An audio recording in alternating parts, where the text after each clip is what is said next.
Hey, everybody. If you offend easily, well, that's just too bad for you because whatever you whine about bounces off of me and goes back and sticks to you. So, na boo boo. Okay. So, y'all, it took me a minute today to figure out what I was going to talk about. And by the time I actually wandered into the conversation I meant, I realized I was missing a prop. So I'm actually having to reshoot this video because I really want y'all to see this. Okay. So today, and I do. Auntie Rose just wanders into topics sometimes, okay? I don't always come in plan anything. The most I plan is my entrance because I usually take the 5 minutes before I come shoot it to figure out what I'm going to say there. So, yeah. I've been meaning to get to this topic, so I'm really excited for it. And yeah, I have a prop. Sort of a prop. Okay. So, today I want to talk about my marriages. Y'all might remember from previous videos that Saint Allan is my second husband. My first husband was much, much older than me and my mom. And I guess I was just rebelling, a different kind of dynamic. I don't know. No, I'm pretty sure I was just being young and stupid, okay? So, um, I married the moment I turned 18 to a man that I really should have known better. Like, I used to fist fight with this guy. Like, I remember one time we were staying in like a hostel like situation in the Fallburg Maroney of New Orleans. And like we got to a fist fight so bad that he's slapping me around really hard. And there's a janitor like guy, a cleaner like guy in the corner that's laughing because I'm short and my first husband was tall. So I'm literally jumping up, trying to hit him back because I needed to fight back. I think that was the big thing is I needed to fight back for the first time because I couldn't fight back against mom at that point in my life. So I'm literally jumping, trying to hit him, and the like I said, janitor guy's laughing in the corner about it until that mistake I made leaned forward just enough to where I came up actually with a nice uppercut, caught him right at the chin, and he went backwards. And I remember the guy in the corner going, "Oh shit," and running down the stairs to get away from it. So my first marriage was very tumultuous, I think is a word I want to use. Okay. And I guess the wedding itself should have been the indicator, y'all. I was in somebody's old prom dress. So I'm in a borrowed dress. There's my borrowed right there. Okay. And it's peach colored, which I looked really nice and it was very pretty. And, we had our little place we lived then down the street from a grocery store that, like, the neighborhood drunks would come hang out at in the far end of the little store there, and everybody would kind of shop in the front, and it wasn't even big enough to really be a bodega. Okay, like this thing was tiny and had enough room for the drunks to sit on stools in front of the meat deli department. It was, and those guys were the witnesses for my wedding. Okay, I had a stolen bouquet. I went wandering the neighborhood. They weren't roses. They didn't smell like roses, but they were very sweet smelling and they were very pretty, like this cream colored, like white with gentle light tan trim. It was beautiful flowers. I stole them off the bush and trimmed the thorns because I really bit my. They were thorns and made a bouquet out of them. And I got married on the front porch, catty corner to the store, with all the old drunks as my witness. And that was my first wedding. Versus my second wedding. Okay, Saint Allan, y'all. First off, I proposed to him. I don't remember if I've talked about this before, but I actually got on one knee and proposed to him. Okay? I think I have talked about it, so go find the video. Don't be that person. Don't make me repeat myself. I do that enough, okay? Ah. But okay, so I went ahead and planned this, and it was I had more friends at the time. So I had the majority of the guest list, but he had some friends of his, and one of his friends officiated, which thank you to him for officiating if he happens to come across this video. Um, y'all, Saint Allan made my wedding dress. Don't believe me? Saint Allan's a cosplayer. Y'all might remember this from the Bad Flareon video, okay, or the Nightmare Flareon, as y'all have come to know and call him and fear him in the internet, okay? So Saint Allan cosplays. So it was nothing for him to make this, I guess, but I do remember him stressing and panicking because he's also got a need for perfection.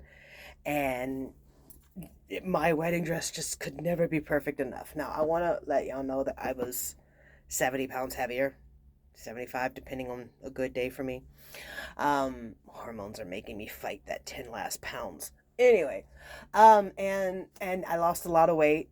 I actually tried to put this on for Valentine's Day last year and swam in it and realized, oh wow, y'all, y'all, he made my wedding dress for me.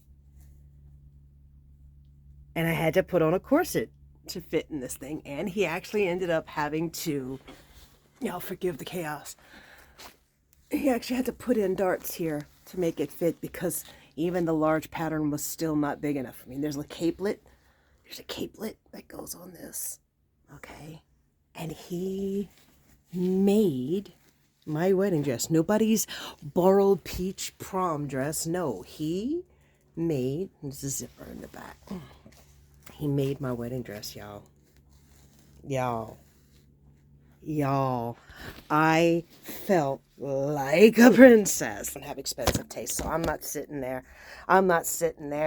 Going, I need this. I need to bridezilla. I don't think I bridezillaed. I think the worst thing I did was hang out in my bathroom for hours getting my hair and makeup done with a group of girls, which, that's fair. It's my wedding day, right? And God knows that was probably the only time I really had that. But my hair was in braids that went up in roses, and at the time, y'all, I had hair to my waist. I know it was a crime that I ended up cutting it. I'm down to my shoulders now, but my brush got really badly stuck in my hair one day, y'all. It was time. It had been 13 years I had been growing that hair, and I had actually, when I cut it, reached the middle of my thigh when I cut it. So, but it was all dead. Like, it was so bad. Y'all, anyway, so Saint Allan made my wedding dress. I went ahead and cooked because I knew what I wanted. So I made it. My wedding, we had it at the house in our backyard, which I decorated, which I actually should have grabbed my wedding bouquet itself to show y'all that. It's in the bathroom with Hera. I felt that was a good thing to put on her altar was my wedding bouquet, and I still have it. I made it myself out of stuff from the thrift store. And I know it might not sound like a lot to y'all, but to me, it was what I wanted.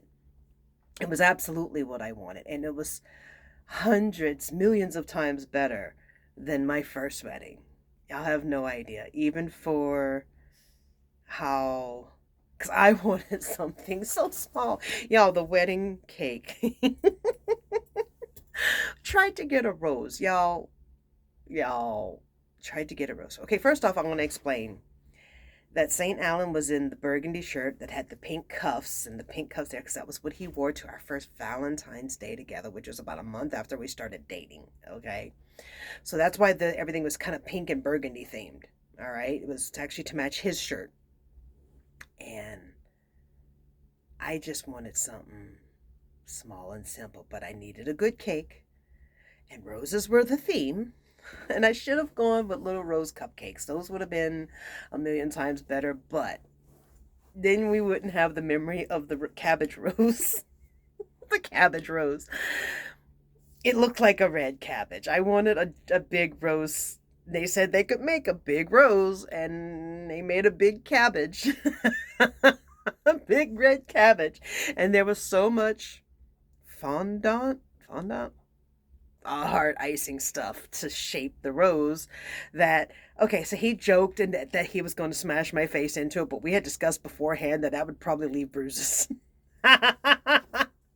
So we go to do the cutting of the cake, and the knife is going nowhere.